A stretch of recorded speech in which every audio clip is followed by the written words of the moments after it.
Previously on House of David. The king. Hell. It is beautiful. I need someone followed. Trace. Samuel. David, What? the Lord's anointed, King of Israel.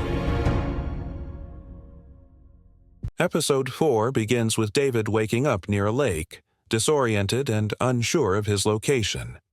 As he reaches out to touch the water, something mysterious happens. Later, David and Samuel sit together, discussing the events of his anointing. David confesses that he felt something stir inside him when Samuel poured the oil upon his head. Still struggling with doubt, he insists that he is not fit to be king and reminds Samuel that Israel already has one. Samuel reassures him, but as he touches David, he is struck by a vision, a castle engulfed in flames. He tells David that there is great power within him, though the young shepherd struggles to believe it. As Samuel departs, David wishes to follow, but Samuel insists that he stay behind, warning that Saul would kill them both if he discovered the truth. Meanwhile, David's brothers react with disbelief and frustration, calling Samuel mad for anointing David. However, Jesse reminds them that everything Samuel has ever foretold has come to pass since he was a boy. Eliab, worried, fears they will all be branded as traitors if word gets out. Despite this, Jesse considers informing the elders. Near the riverbank, David experiences another vision. He sees a man clad in full warrior armor standing and staring at him. As David steps closer, he is suddenly thrown back by an unseen force. At that moment, Eliab kicks him awake, snapping him out of the vision, even suggesting selling him into slavery in Egypt. Eliab, more serious, warns David to stay in the hills and never speak of Samuel's visit, insisting that the king will have him, and all of them, executed if the truth is revealed. Their cousin, Joab, the king's commanding officer, arrives unexpectedly with a royal summons for David. The family is shocked and uneasy about what this means. At the palace, King Saul's second son, Eshbaal, notices his father's troubled state. In an effort to ease the burden, he suggests organizing entertainment and theatrical performances to win the people's love. However, Saul dismisses the idea, coldly telling Eshbaal that leadership is not his strength. Suddenly, a man, an elder from the house of Dan, forces his way into the chamber.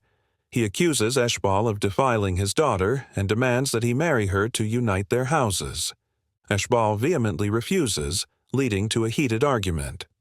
Before things escalate, Queen Ahinoam steps in and tells the elder to return the next day so the matter can be discussed with the king. Meanwhile, as David prepares to leave his home, Jesse commands Eliab to protect him and their household. That evening, as the royal family gathers for dinner, tensions flare. Eshbaal argues with Saul, but the king, overwhelmed by rage, declares that his son is cursed. You are nothing but the curse! Later, the queen privately speaks with Eshbaal, recalling a past incident from his childhood. The next morning, she makes a fateful decision. She orders Eshbaal to leave the city and go to Endor, a place known for harboring criminals and outcasts. Meanwhile, Samuel is devastated to discover his apprentice, Silas, burned alive. When David arrives in Gibeah, he is brought before Queen Ahinoam, who reveals why he has been summoned. She wants him to play music to soothe King Saul's troubled mind. She warns David to keep the king's condition a secret. Later, David is escorted into the king's chambers, where he finds Saul in a state of anger and unrest. As Princess Michal enters the room, she notices David's anxiety and gently calms him.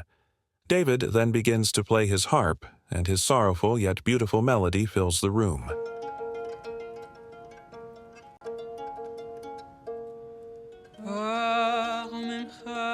The music deeply moves everyone present, bringing them to tears and easing their pain.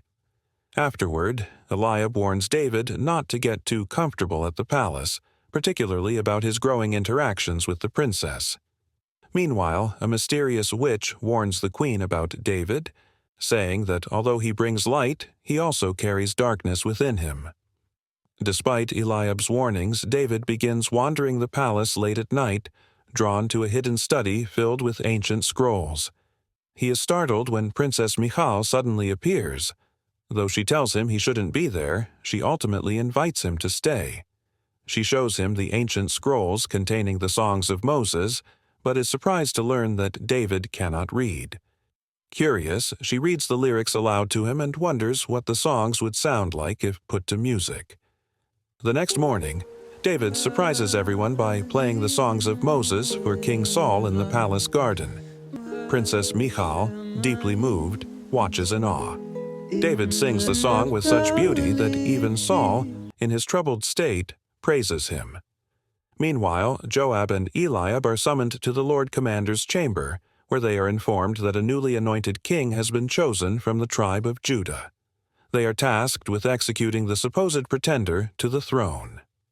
As Joab questions Eliab about Samuel's visit to the village, Prince Jonathan enters abruptly, ordering them to leave at once. Another border has been attacked. Eliab, realizing David may be in danger, rushes to find him. However, David is nowhere to be found. At the same time, Princess Michal secretly summons David to the study room to teach him how to read. As they talk, she expresses her growing fears about her family's future.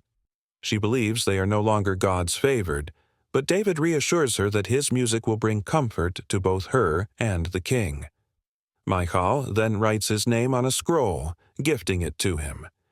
As dawn breaks, Prince Jonathan, Eliab, and Joab set out on a mission to defend Israel.